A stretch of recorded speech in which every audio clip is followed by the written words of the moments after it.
इस लेक्चर में हम controller and auditor general CAG को डिटेल में डिस्कस करेंगे। सीएजी क्या होता है, कौन से आर्टिकल्स हैं कॉन्स्टिट्यूशन में जहां से वो अपनी पावर्स लेता है, सीएजी का रोल क्या है, मेन उसके फंक्शंस क्या है, किस तरह से वो ऑडिटिंग करता है, यहाँ कंट्रोलर का क्या मतलब है और ऑडिटर का क्या मतलब है, ये पूरा हम डिटेल में डिस्कस करेंगे।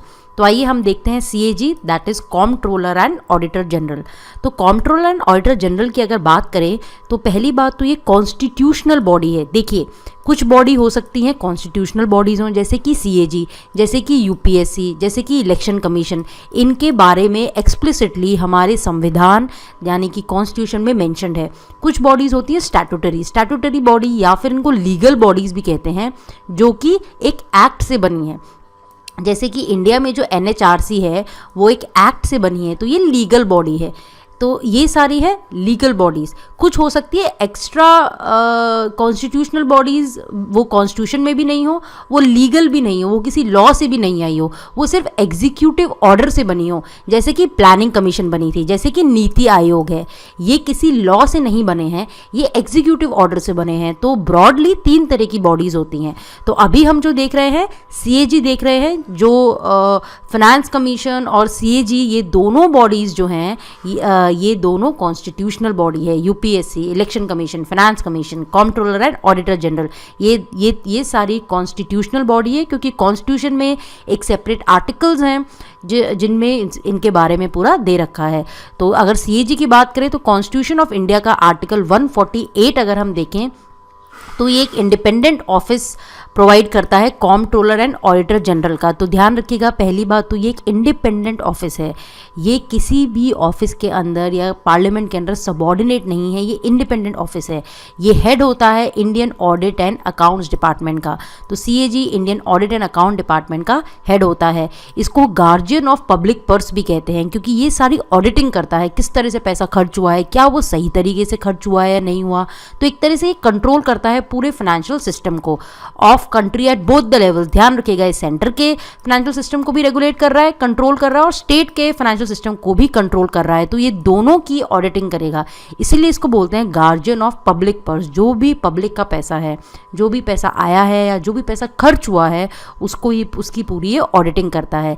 इसकी जो मेन ड्यूटी है वो है अपने संविधान को अपहोल्ड करना, और जो भी संविधान में इसकी पावर्स लिखी हुई हैं उनको प्रॉपर्ली फॉलो करना। और जो भी कॉन्स्टिट्यूशन के बाद जो लॉज बनाए गए हैं पार्लियामेंट में फाइनेंशियल एडमिनिस्ट्रेशन के लिए, उनको भी अपहोल्ड करना। तो एक तो संविधान में जो चीज़ें लिखी हुई है, और दूसरा जो पार्लियामेंट में जो लॉज बनाए हैं फाइनेंशियल एडमिनिस्ट्रेशन के लिए, अगर कोई लॉज बनाए हैं तो उनको भी प्रॉपर्ली अपहोल्ड करना।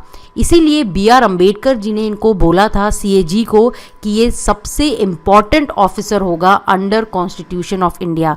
आपको नाम याद होगा, विनोद राय काफ़ी फेमस सीएजी हैं, जिन्होंने पूरा जो 2G स्कैम, काफ़ी सारे स्कैम जो है उन्होंने अनअर्थ किए थे, उन्होंने पूरे स्कैम्स को रिवील करा था। तो ये काफ़ी फेमस सीएजी है।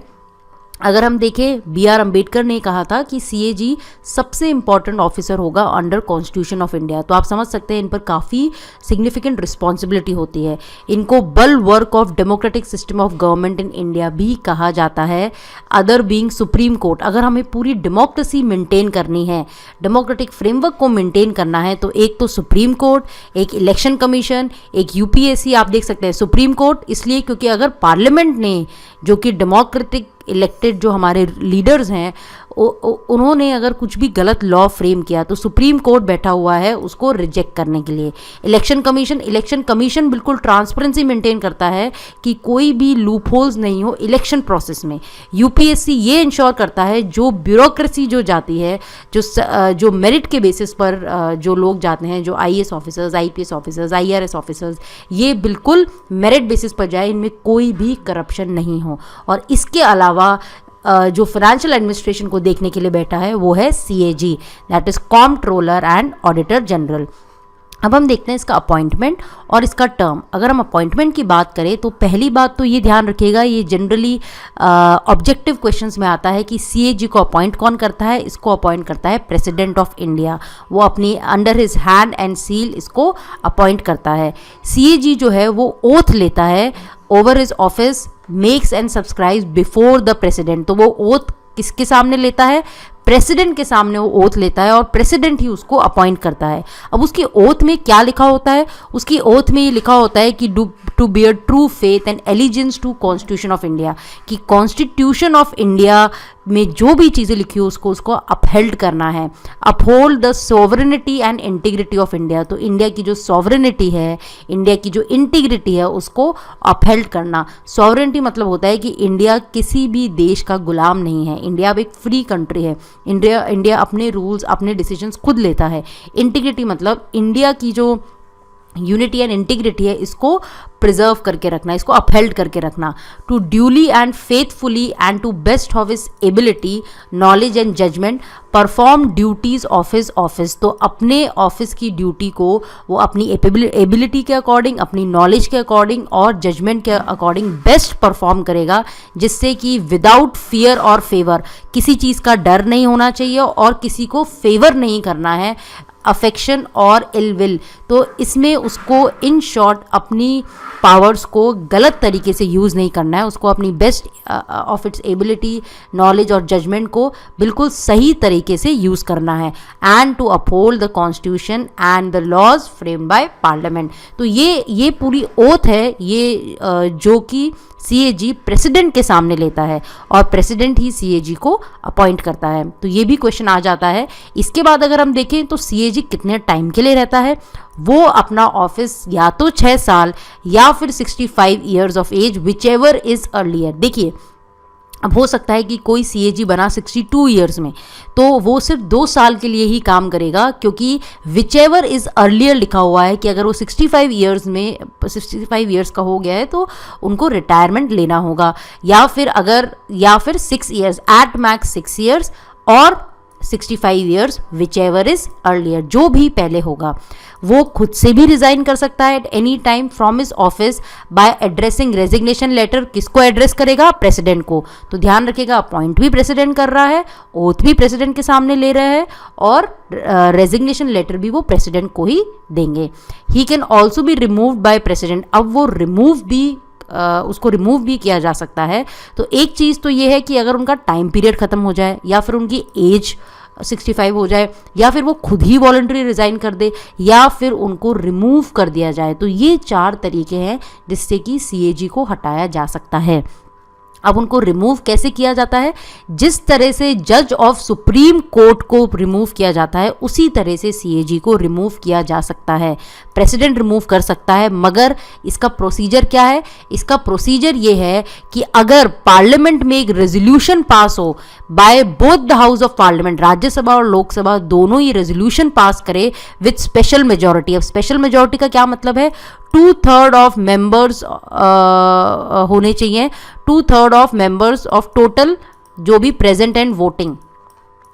स्पेशल मेजॉरिटी का मतलब ये है, और ये मोर देन 50% होना चाहिए। इसका मतलब ये है कि जितने भी लोग लोकसभा में या राज्यसभा में जो प्रेजेंट हैं और जो वोट कर रहे हैं उनका 2/3 शेयर जो है, 2/3 जो वोट है वो रेजोल्यूशन के फेवर में जाना चाहिए। और ये जो है ये टोटल 50% ऑफ हाउस, जो 50% में जो 50% हाउस मतलब जितना, सपोज लोकसभा है 543 और राज्यसभा है 250, तो इनका 50% से ज़्यादा ये वोट होना चाहिए। तो इस तरह से ही सुप्रीम कोर्ट के जज को हटाया जाता है, इसी तरह से CAG को भी हटाया जा सकता है। तो इसको किस ग्राउंड पे हटाया जा सकता है? या तो प्रूव मिसबिहेवियर, अगर ये प्रूव किया जा चुका है कि उन्होंने मिसबिहेव किया है, उन्होंने अपनी पावर्स को गलत तरीके से यूज़ किया है, या फिर इनकैपेसिटी, वो केपेबल नहीं है CAG की पोजीशन को ऑक्यूपाई करने के। तो ये 4 तरीके हैं जिससे कि CAG को हटाया जा सकता है। इसके बाद हम देखें, जैसा कि मैंने स्टार्टिंग में कहा था कि कॉन्स्टिट्यूशन में ये है कि ये बॉडी जो है CAG एक इंडिपेंडेंट बॉडी है, तो इसलिए कॉन्स्टिट्यूशन में कुछ प्रोविजंस बनाए हैं to safeguard and ensure independence of CAG। अब अगर CAG को किसी भी डर से या किसी भी फेवर के रिस्पेक्ट में, फियर और फेवर, इल विल, इनके रिस्पेक्ट में बिना डर के उसको अगर काम करना है, क्योंकि आप देख सकते हैं यहाँ लिखा हुआ है कि उनको अपना काम जो करना है विदाउट फियर और favour, without ill will, without affection, किसी को फेवर नहीं करना। तो अगर ऐसे इंडिपेंडेंटली काम करना है तो कॉन्स्टिट्यूशन में ही कुछ प्रोविजन मेंशन्ड है जिससे कि वो इंडिपेंडेंटली काम कर सके। तो पहली बात तो ये है कि उनको सिक्योरिटी ऑफ टेन्योर प्रोवाइड की गई है, 6 साल तक उनको कोई नहीं हटा सकता अनटिल एंड अनलेस प्रेसिडेंट उनको रिमूव करे। और वो रिमूव कब करेगा? जब पार्लियामेंट ये रेजोल्यूशन पास करेगा स्पेशल मेजॉरिटी से, या फिर वो खुद ही वॉलंटरी रिजाइन कर दे। तो ये इनको सिक्योरिटी दी गई है कि उनको इतनी आसानी से रिमूव नहीं किया जा सकता। उनको प्रेसिडेंट ही रिमूव कर सकता है, और वो भी जब पार्लियामेंट पास करे रेजोल्यूशन। तो इसका मतलब है कि वो प्लेजर ऑफ प्रेसिडेंट के अकॉर्डिंग वो अपना ऑफिस होल्ड नहीं करते। जैसे कि गवर्नर होता है, अब गवर्नर का कोई प्रोसीजर नहीं है, गवर्नर प्लेजर ऑफ प्रेसिडेंट के अकॉर्डिंग होता है वो ऑफिस। जब भी प्रेसिडेंट की इच्छा करे तो वो किसी भी गवर्नर को हटा सकता है, किसी को भी गवर्नर बना सकता है। तो प्रेसिडेंट इन शॉर्ट मतलब जो गवर्नमेंट है, क्योंकि प्रेसिडेंट जो है वो एक तरह से नॉमिनल हेड है इंडिया में, तो एक्चुअली गवर्नमेंट जो सजेस्ट करेगी प्रेसिडेंट को एक तरह से वही करना होता है। तो किस स्टेट्स में कौन सा गवर्नर होना चाहिए, ये एक तरह से एग्जीक्यूटिव जो कि गवर्नमेंट वो डिसाइड करती है और वो प्रेसिडेंट को सजेस्ट करती है।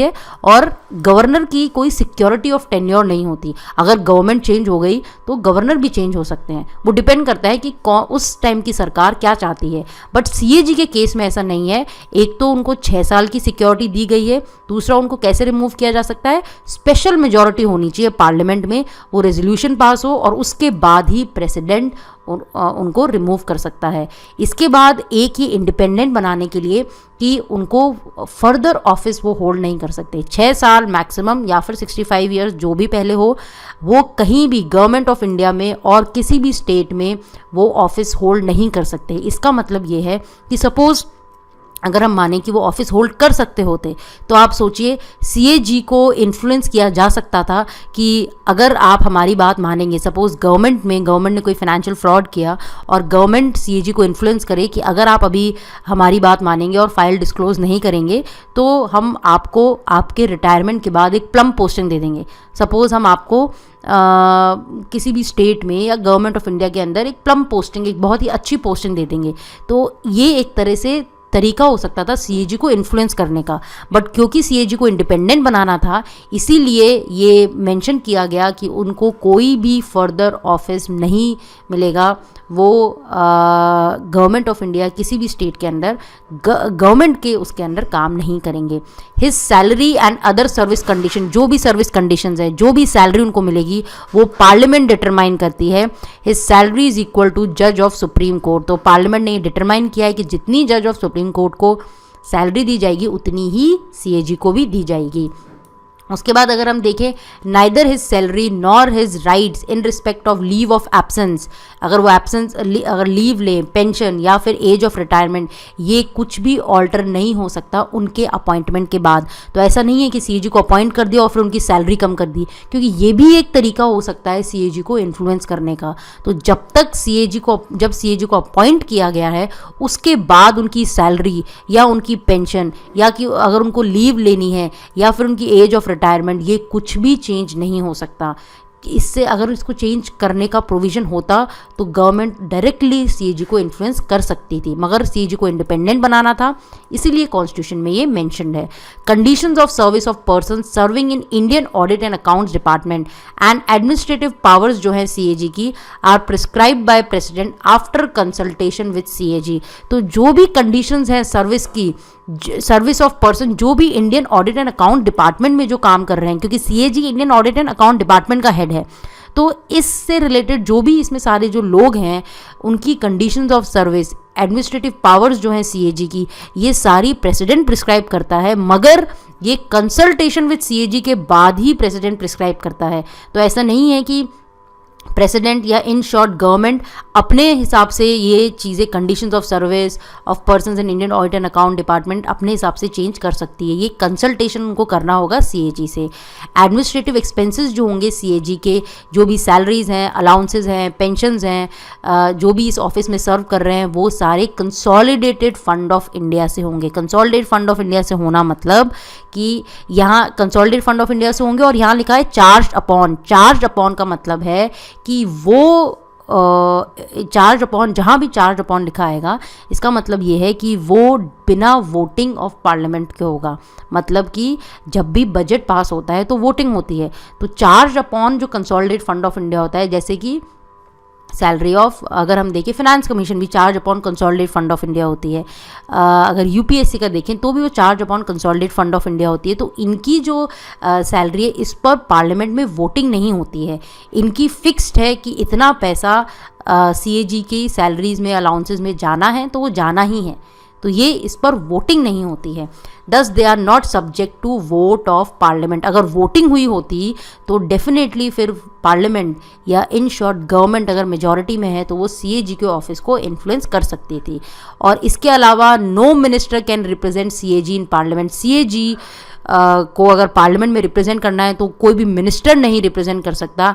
And no minister can be called on to take any responsibility for any actions done by him.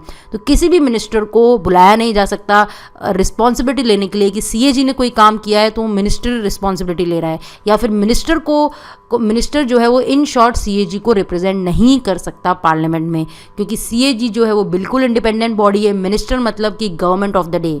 तो इसलिए ये सारे प्रोविजंस हैं कॉन्स्टिट्यूशन में जिससे कि सीएजी एक इंडिपेंडेंट बॉडी बनी रहे। तो अभी तक हमने देखा सीएजी क्या है, कौन कौन से आर्टिकल्स, आर्टिकल 148 हमने देखा था। उसके बाद हमने देखा कि सीएजी को अपॉइंट कौन करता है, उनको रिमूव कैसे कर सकते हैं। फिर हमने देखा कि सीएजी को इंडिपेंडेंट कैसे बनाया गया है कॉन्स्टिट्यूशन में। अब हम देखते हैं सीएजी की ड्यूटीज़ एंड पावर्स। तो सारी जो ड्यूटीज़ एंड पावर्स हैं वो हम एक एक करके डिस्कस करते हैं। तो सीएजी की अगर ड्यूटीज़ एंड पावर्स देखें तो कॉन्स्टिट्यूशन के आर्टिकल 149 में ये मेंशन्ड है। देखिए 148 में तो मेंशन है कि एक सीएजी होगा कॉन्स्टिट्यूशन के आर्टिकल 148 में। 149 में ये मेंशन है कि parliament will prescribe duties and powers of CAG in relation to accounts of union and of states, और किसी भी अथॉरिटी या बॉडी को। तो 149 में ये मेंशन है कि पार्लियामेंट प्रिस्क्राइब करेगा। अब पार्लियामेंट प्रिस्क्राइब करेगा मतलब पार्लियामेंट एक एक्ट बनाएगा जिसमें कि पावर्स मेंशन होगी सीएजी की विद रिस्पेक्ट टू कि किस तरह से वो अकाउंट ऑफ यूनियन को चेक करेगा, किस तरह से अकाउंट ऑफ स्टेट्स को चेक करेगा, और अगर कोई और बॉडी या अथॉरिटी सीएजी के अंडर लानी है जिसका कि सीएजी ऑडिटिंग करेगा तो वो सारी चीज़ें जो हैं वो पार्लियामेंट प्रिस्क्राइब करेगा। तो इसके अकॉर्डिंग पार्लियामेंट ने एक एक्ट बनाया, duties powers and conditions of service act 1971। इसको 76 में वापस अमेंड किया गया, और इससे इस 76 में जो अमेंडमेंट किया इसमें अकाउंट्स को ऑडिटिंग से सेपरेट कर दिया गया। इसलिए ध्यान रखिएगा इंडिया में ऑलरेडी ऑल्दो हम इसको बोलते हैं कि comptroller and auditor general, but actually India में ये सिर्फ ऑडिटिंग का ही काम करता है, ये कॉम्प्ट्रोलर का काम नहीं करता। क्योंकि इसका नाम सीएजी इसलिए पड़ा क्योंकि ब्रिटेन में भी सीएजी होता है, और ब्रिटेन की एक तरह से कॉलोनियल लेगेसी है कि हमने कॉम्प्ट्रोलर एंड ऑडिटर जनरल रखा। मगर इंडिया में अगर हम देखें तो ये सिर्फ ऑडिटिंग का काम करता है, मतलब एक तरह से पोस्टमार्टम करता है। जो भी सारे फाइनेंशियल एक्सपेंडिचर हो गए हैं उसके बाद उनकी ऑडिटिंग करता है, ये कॉम्प्ट्रोलर का काम नहीं करता है। ये हम आगे भी देखेंगे कि किस तरह से ब्रिटेन का सीएजी और इंडिया का सीएजी डिफरेंट है। Duties and functions of CAG अगर हम देखें जो कि इस एक्ट में मेंशन्ड है, वो क्या क्या मेंशन्ड है। एक तो ये ऑडिट करेगा accounts related to all expenditure from consolidated fund of India. तो कंसोलिडेटेड फंड ऑफ इंडिया से जो भी पैसा गया है, consolidated fund of each state, सारी जो 29 स्टेट्स है, and consolidated fund of each union territory, जो 7 यूनियन टेरिटरी है, जो 2 यूनियन टेरिटरी है जिनमें लेजिस्लेटिव असेंबली है। और ये कौन सी है, ये है दिल्ली एंड पुडुचेरी। तो ये 2 union territories plus consolidated fund of each state plus consolidated fund of India, इनसे जो भी एक्सपेंडिचर हुआ है वो सीएजी ऑडिट करेगा। वो ऑडिट करेगा all expenditure from contingency fund of India and public account of India. अब इस तरह से डायरेक्ट क्वेश्चन आ सकता है कि ऑब्जेक्टिव में कि सीएजी जो है वो कौन कौन से फंड्स की ऑडिटिंग करता है। पहले तो वो कंसोलिडेटेड फंड ऑफ इंडिया की करता है, कंटिजेंसी फंड ऑफ इंडिया की करता है, पब्लिक अकाउंट ऑफ इंडिया की करता है, as well as contingency fund of each state and public account of each state. तो ध्यान रखिएगा centre, state plus union territory जिसमें लेजिस्लेटिव असेंबली है, जिसमें कि दिल्ली है और पुडुचेरी है।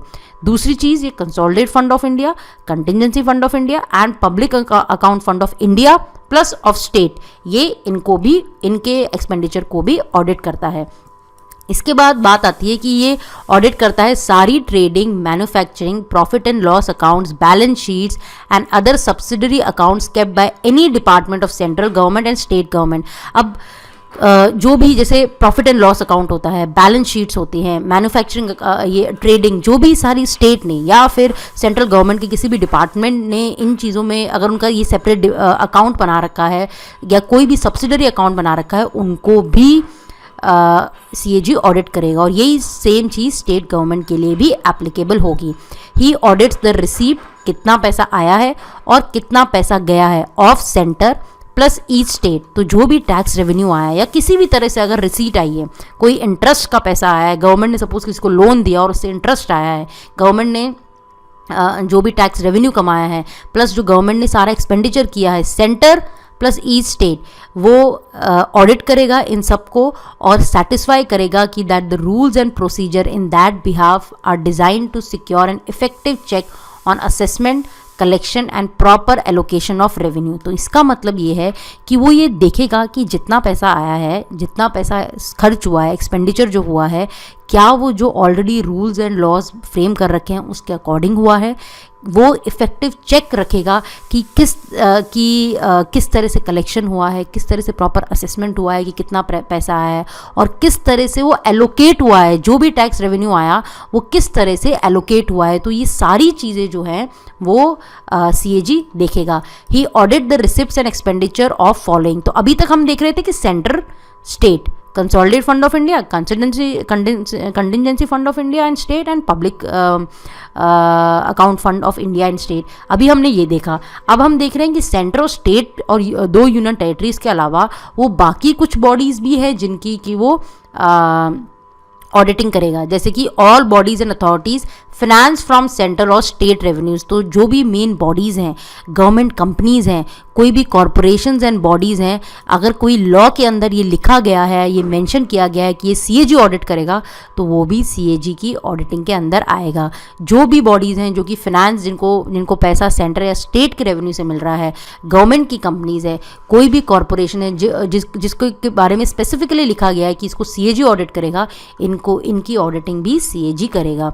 तो CAG जो है वो ऑडिट करता है all transaction of centre and state government related to debt, उन पर कितना डेट है, सिंकिंग फंड्स, FDI कितना आ रहा है, deposits, advances, suspense accounts, remittance business, ये सारी जो भी आप चीज़ समझ सकते हैं, रिसिप्ट और एक्सपेंडिचर से रिलेटेड जो भी चीज़ें हैं वो सारी CAG ऑडिट करेगा। He also audits receipt, stock accounts and others with approval of president और व्हेन रिक्वायर्ड बाय प्रेसिडेंट। तो प्रेसिडेंट डायरेक्ट भी कर सकता है CAG को कि आप ये चीज़ें, इन चीज़ों को भी या एडिशनल चीज़ों को भी ऑडिट करें। He audits accounts of any other authority when requested by president और गवर्नर। जैसा कि मैंने कहा कि प्रेसिडेंट या गवर्नर स्टेट का डायरेक्ट कर सकता है कि आप इस चीज़ की भी ऑडिटिंग करें। सपोज गवर्नर ने डायरेक्ट किया कि आप ऑडिटिंग करें म्यूनिसिपैलिटी की या लोकल बॉडीज़ की, पंचायत की, तो वो भी CAG करेगा। फिर he advises president with regard to prescription of form in which accounts of centre and state shall be kept. अब ये article 150 of constitution of India में लिखा हुआ है। तो 148 में तो CAG, इंडिया में एक CAG होगा, उसका अपॉइंटमेंट और टेन्योर ये सब मेंशन था। 149 में ये था कि पार्लियामेंट प्रिस्क्राइब करेगी कि कौन कौन से लॉज जो हैं वो कैसी ड्यूटीज़, पावर्स, रोल होनी चाहिए CAG की, ये पार्लियामेंट करेगी, ये पार्लियामेंट प्रिस्क्राइब करेगी। और इसके अंदर पार्लियामेंट ने एक एक्ट बनाया था इस प्रोविज़न के अंडर। 150 में लिखा हुआ है कि प्रेसिडेंट जो है वो जो CAG है वो प्रेसिडेंट को प्रिस्क्राइब करेगा कि किस फॉर्म में अकाउंट्स को मेंटेन करना है। सेंटर और स्टेट्स के अकाउंट जो वो चेक करेगा उनको किस फॉर्म में मेंटेन करना है, ये प्रेसिडेंट को प्रिस्क्राइब करेगा। वो audit report relating to accounts of centre to president and president फिर उसको बोथ हाउस ऑफ पार्लियामेंट में प्लेस करेगा। तो ये आर्टिकल 151 में लिखा हुआ है। तो आप समझ सकते हैं बिल्कुल कॉन्स्टिट्यूशनल बॉडी है, सारी चीज़ें जो हैं इसकी कॉन्स्टिट्यूशन में ही लिखी हुई है। तो अब जब CAG जो है वो प्रेसिडेंट को रिपोर्ट प्रेजेंट करेगा, पूरी एनुअली एक रिपोर्ट प्रेजेंट होगी, पूरी ऑडिट रिपोर्ट्स, कौन कौन से सेंटर के जो भी अकाउंट्स उसने चेक किए हैं, स्टेट के अकाउंट्स या फिर किसी और अथॉरिटी के, तो वो अपनी पूरी एनुअल रिपोर्ट सेंटर को वो अपनी एनुअल रिपोर्ट जो है वो प्रेसिडेंट को देगा। जो भी अकाउंट्स जो सेंटर के उसने चेक करे थे उनको ऑडिटिंग करी थी, जो भी सेंटर के अकाउंट्स की ऑडिटिंग करी थी उनको वो प्रेसिडेंट को देगा उस रिपोर्ट को, और फिर प्रेसिडेंट जो है वो पार्लियामेंट में उसको रखेगा और फिर उस पर डिस्कशन होगा। इसी तरह से वो स्टेट की जो अकाउंट्स को उसने ऑडिटिंग करी थी वो एनुअल रिपोर्ट वो गवर्नर को देगा, और गवर्नर जो है वो स्टेट लेजिस्लेचर में उसको प्लेस करेगा। तो ये लिखा हुआ है आर्टिकल 151 में। तो हमने देखा आर्टिकल 148, फिर हमने देखा आर्टिकल 149, फिर हमने देखा आर्टिकल 150, फिर हमने देखा आर्टिकल 151।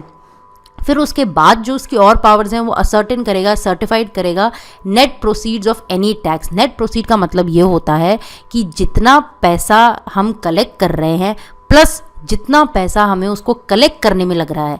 अब आप देखिए इनकम टैक्स डिपार्टमेंट जो है उसका भी एक्सपेंडिचर होता है, वो रेवेन्यू जब टैक्स रेवेन्यू कलेक्ट करता है, इनकम टैक्स रेवेन्यू अगर हम ले या हम अगर डायरेक्ट टैक्स ले तो जो भी पैसा कलेक्ट करते हैं उसको कलेक्ट करने में भी पैसा लगता है। तो नेट प्रोसीड मतलब कि जितना पैसा आया माइनस जितना पैसा उसको कलेक्ट करने में लगा।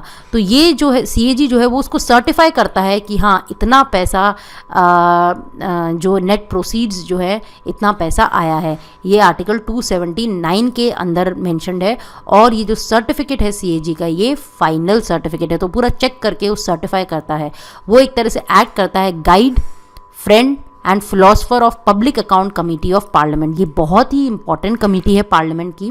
तो सीएजी जो है वो अपनी रिपोर्ट्स के थ्रू जो भी एनुअल रिपोर्ट्स हैं, रिसीट और एक्सपेंडिचर पे जो भी उसने पूरी बातें उस रिपोर्ट में लिखी है, तो वो एक तरह से एक्ट करता है गाइड की तरह, फ्रेंड की तरह या फिर फिलोसफर की तरह कि वो पब्लिक अकाउंट्स कमेटी को पूरा गाइड करता है, क्योंकि उसी की रिपोर्ट्स के बेसिस पर पब्लिक अकाउंट कमेटी जो है एक्ट करती है।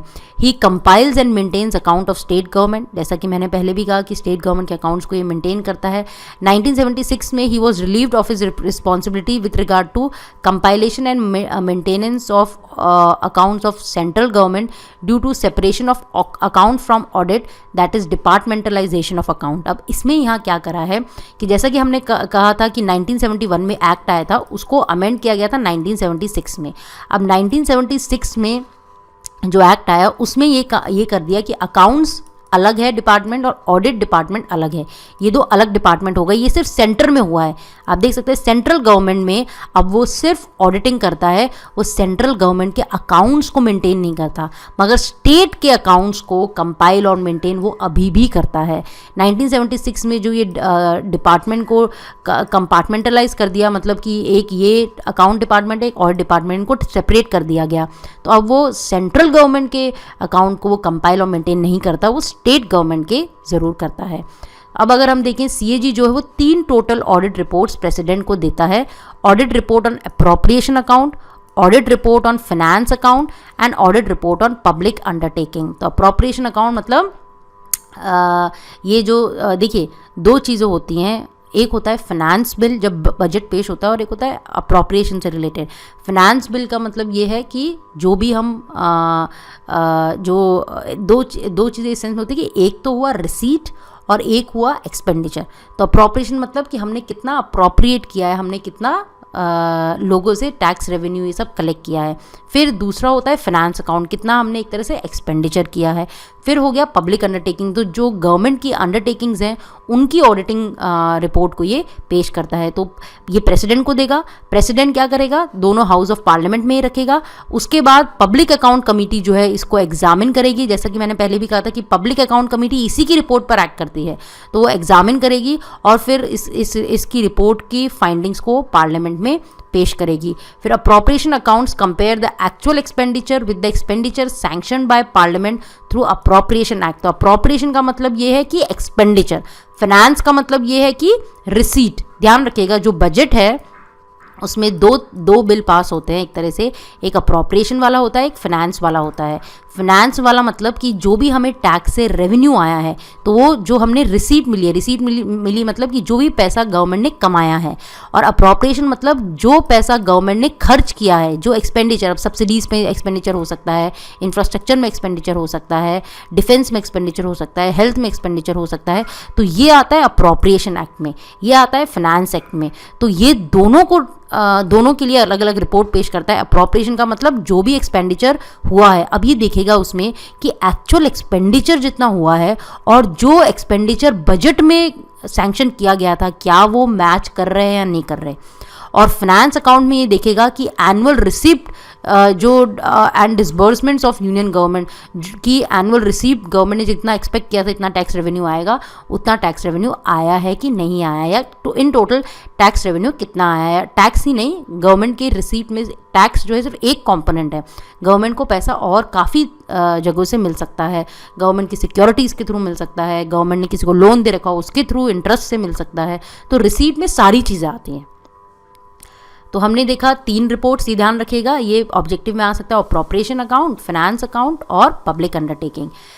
अब अगर हम इसका ब्रॉड रोल देखें तो रोल ऑफ सीएजी ये हम देख ही चुके हैं, uphold the constitution of India और laws of parliament in field of financial administration, ये हम देख ही चुके हैं।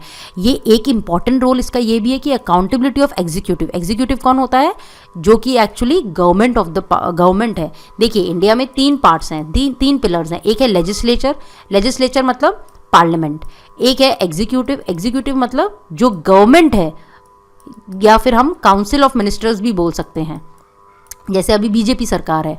और एक है जुडिशरी। ये 3 विंग्स है इंडिया में। तो इसमें एग्जीक्यूटिव की वो अकाउंटेबिलिटी इंश्योर कर रहा है to the parliament in sphere of financial administration. कैसे? क्योंकि जो गवर्नमेंट ने एक्सपेंडिचर किया उसको वो रिपोर्ट्स के थ्रू वो प्रेसिडेंट को देगा, प्रेसिडेंट पार्लियामेंट में उसको रखेगा, फिर पार्लियामेंट में डिस्कशन होगा, पब्लिक अकाउंट कमेटी उसको एग्जामिन करेगी, फिर देखेंगे कि गवर्नमेंट ने जितना बजट में एक्सपेंडिचर सैंक्शन किया था, क्या गवर्नमेंट ने उतना ही एक्सपेंडिचर किया है या फिर उससे बहुत ज़्यादा किया है, उससे कम किया है। तो ये सारी चीज़ें पार्लियामेंट में चेक होगी। तो वो अकाउंटेबिलिटी इंश्योर कर रहा है एग्जीक्यूटिव की टू द पार्लियामेंट, और किसके थ्रू? अपनी ऑडिट रिपोर्ट्स के थ्रू। और ये ऑडिट रिपोर्ट्स वो प्रेसिडेंट को देता है, प्रेसिडेंट पार्लियामेंट में रखता है। तो सीएजी जो है वो एक तरह से एजेंट है पार्लियामेंट का, और वो कंडक्ट करता है audit of expenditure on behalf of parliament. तो वो सिर्फ पार्लियामेंट को ही रिस्पॉन्सिबल है। ध्यान रखिएगा, ये ऑब्जेक्टिव में आ सकता है। अब जैसा कि मैंने पहले भी कहा था कि 2 वर्ड हैं, आप समझ सकते हैं, एक कॉम्प्ट्रोलर और एक ऑडिटर जनरल। तो कॉन्स्टिट्यूशन ऑफ इंडिया में अगर हम सीएजी का टर्म देखें तो इसका मतलब ये है कि कॉम्प्ट्रोलर की तरह भी एक्ट करना चाहिए और ऑडिटर जनरल की तरह भी एक्ट करना चाहिए। मगर अगर हम एक्चुअल प्रैक्टिस में देखें तो सीएजी जो है इंडिया में वो सिर्फ ऑडिटर जनरल का ही काम करता है, वो कॉम्प्ट्रोलर का काम नहीं करता है। In other words, CAG has no control over issue of money from consolidated fund and many departments are authorized to draw money by issuing checks without specific authority from CAG। देखिए इस sentence का मतलब क्या है? इसका मतलब ये है कि जैसे कि ब्रिटेन में क्या होता है, ब्रिटेन में ये होता है कि सीएजी कॉम्प्ट्रोलर भी है, ऑडिटर जनरल भी है। ब्रिटेन में जब भी पैसा कंसोलिडेटेड फंड ऑफ ब्रिटेन से या मेन कंसोलिडेटेड फंड से निकालना होता है तो उससे पहले सीएजी का अप्रूवल चाहिए, उससे पहले सीएजी सर्टिफाई करेगा।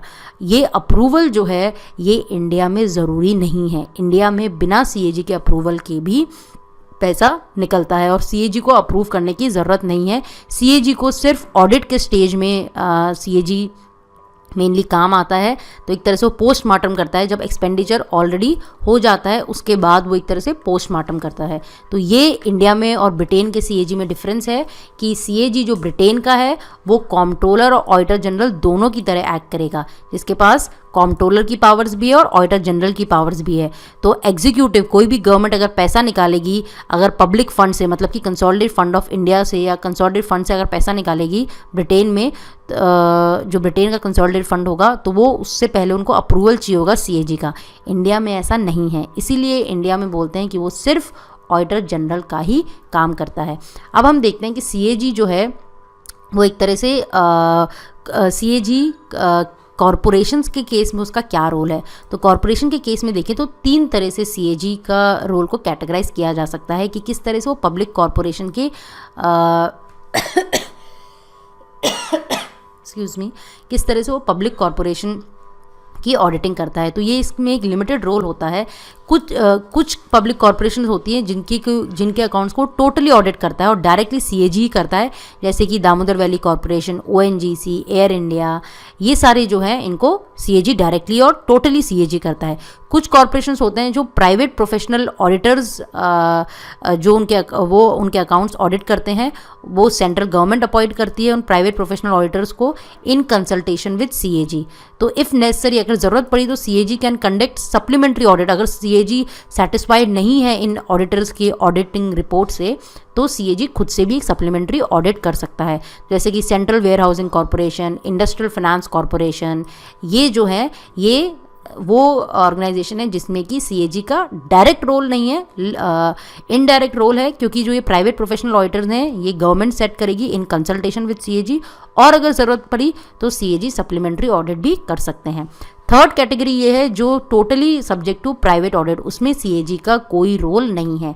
तो इसमें CAG does not come into picture. ये सारे जो प्राइवेट ऑडिटर्स हैं इसमें उनकी ऑडिटिंग वो ही करते हैं, वो सिर्फ अपनी एनुअल रिपोर्ट्स और अकाउंट्स डायरेक्टली पार्लियामेंट को सबमिट कर देते हैं, जैसे कि एलआईसी, जैसे कि आरबीआई। ध्यान रखिएगा, आरबीआई सीएजी आरबीआई के अकाउंट्स को चेक नहीं करता है।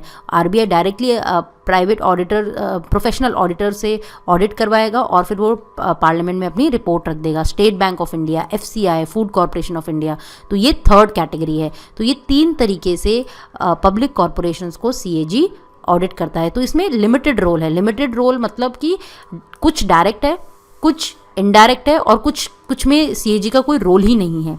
तो role of CAG in auditing of government companies is also limited. अब अभी तक हमने देखा पब्लिक कॉरपोरेशन, जो गवर्नमेंट कंपनीज होती है उसमें भी रोल ऑफ सीएजी थोड़ा लिमिटेड है, क्योंकि ये प्राइवेट ऑडिटर्स ऑडिट करते हैं जो कि गवर्नमेंट अपॉइंट करती है और on the advice of CAG. इसके केस में भी सीएजी सप्लीमेंट्री ऑडिट ले सकता है, या फिर उनकी ऑडिट जो ऑडिट ऑलरेडी हुई है उन गवर्नमेंट कंपनीज़ की, उनको वो चेक कर सकता है। तो ये भी एक तरह से गवर्नमेंट कंपनीज़ में भी एक तरह से लिमिटेड रोल है।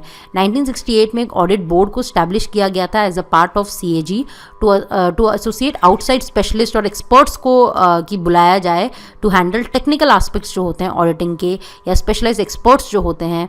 तो जैसे specialise enterprise like engineering, iron steel, chemicals, इनकी ऑडिट करने के लिए, जो टेक्निकल एस्पेक्ट्स को डील करने के लिए आउटसाइड स्पेशलिस्ट और एक्सपर्ट्स को बुलाया गया था। इसके लिए एक ऑडिट बोर्ड को स्टैब्लिश किया गया था, जिससे कि सीएजी का रोल और इफेक्टिव हो। तो अभी हमने देखा सीएजी का रोल, सीएजी का अपॉइंटमेंट, सीएजी का पूरा टर्म, सीएजी की पावर्स, कॉन्स्टिट्यूशन में जो आर्टिकल्स हैं वो सब हमने देखा।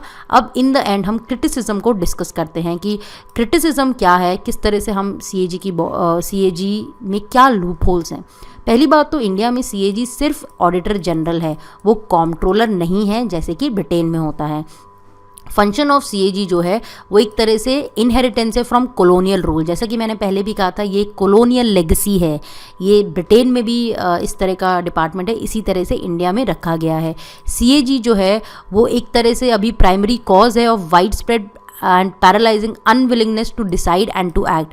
Auditing has repressive and negative influence. अब होता क्या है कि सपोज किसी भी बॉडी को अगर हम सीएजी की ऑडिटिंग में ला रहे हैं, ऑल्दो इसका पॉजिटिव एस्पेक्ट ये है कि ट्रांसपेरेंसी रहेगी, फाइनेंशियल एडमिनिस्ट्रेशन बिल्कुल स्मूथ होगा, बट जनरली अगर हम देखें तो ऑडिटिंग से जनरली डर रहता है, एक नेगेटिव इन्फ्लुएंस रहता है कि हम ऑडिटिंग के सब्जेक्टेड होंगे, तो एक तरह से काइंड ऑफ एक डर रहता है। तो उससे एक नेगेटिव इन्फ्लुएंस भी हो सकता है कि डिसीजन मेकिंग बिल्कुल पैरालाइज हो जाए। इसके बाद देखें CAG function is not really a very important one, क्योंकि एट टाइम्स अगर हम देखें तो ऑडिटर्स को पता नहीं होता कि क्या उनसे एक्सपेक्टेड है, या वो उनको एडमिनिस्ट्रेशन की इतनी अच्छी नॉलेज नहीं होती। तो ये चीज़ भी हो सकती है कि अगर ऑडिटर्स को अगर वो ट्रू सेंस में अगर उनको इतनी नॉलेज नहीं एडमिनिस्ट्रेशन की, तो इस रिस्पेक्ट में उनका जो रोल है वो अफेक्ट कर सकता है नेगेटिव वे में। Auditors know what is auditing which is not administration. तो एडमिनिस्ट्रेशन, फाइनेंशियल एडमिनिस्ट्रेशन एक अलग एस्पेक्ट है और ऑडिटिंग एक अलग एस्पेक्ट है। तो ये चीज़ हम दोनों को मर्ज नहीं कर सकते, क्योंकि ऑडिटर्स को ऑडिटिंग पता होगी बट वो एडमिनिस्ट्रेशन को अफेक्ट कर सकते हैं। तो इसलिए कई लोग बोलते हैं कि सीएजी का जो फंक्शन है वो इस रिस्पेक्ट में नेगेटिव है, क्योंकि ऑडिटर्स को ऑडिटिंग पता है, उनको फाइनेंशियल एडमिनिस्ट्रेशन के बारे में नहीं पता है, और आप इन चीज़ों को मर्ज कर रहे हो क्योंकि आप सीएजी के थ्रू फाइनेंशियल एडमिनिस्ट्रेशन को अकाउंटेबल बना रहे हो। A deputy secretary in department knows more about the problems in his department than a CAG and his entire staff. अब CAG जो है वो बाहर से आएगा, बाहर से इन द सेंस कि वो किसी डिपार्टमेंट को ऑडिट करेगा। अब हो सकता है कि उस डिपार्टमेंट का डिप्यूटी सेक्रेटरी जो है उसको ज़्यादा नॉलेज होगी अपने डिपार्टमेंट की, रादर देन जो CAG जो बाहर से अलग से आ रहा है, एक इंडिपेंडेंट ऑडिटर। तो इसलिए ऑडिटिंग का एक लिमिटेड रोल हो जाता है, क्योंकि हो सकता है कि उनको उस लेवल की नॉलेज नहीं हो जितना कि वहाँ के अंदर के लोगों को है। तो ये कुछ क्रिटिसिज्म है CAG के। ऑल्दो CAG जो एक कॉन्स्टिट्यूशनल बॉडी है, इसके काफ़ी सारे पॉजिटिव इम्पैक्ट्स हैं, वो हम सारे रोल और पूरे फंक्शंस में हम देख ही चुके हैं, जो सारे रोल कॉन्स्टिट्यूशन में मेंशन्ड है। In fact doctor BR Ambedkar ji ने ये तक कहा है कि एक मोस्ट इंपॉर्टेंट ऑफिसर होगा कॉन्स्टिट्यूशन ऑफ इंडिया के अंदर। तो ये सारा हमने पूरा CAG के बारे में देखा। Thank you.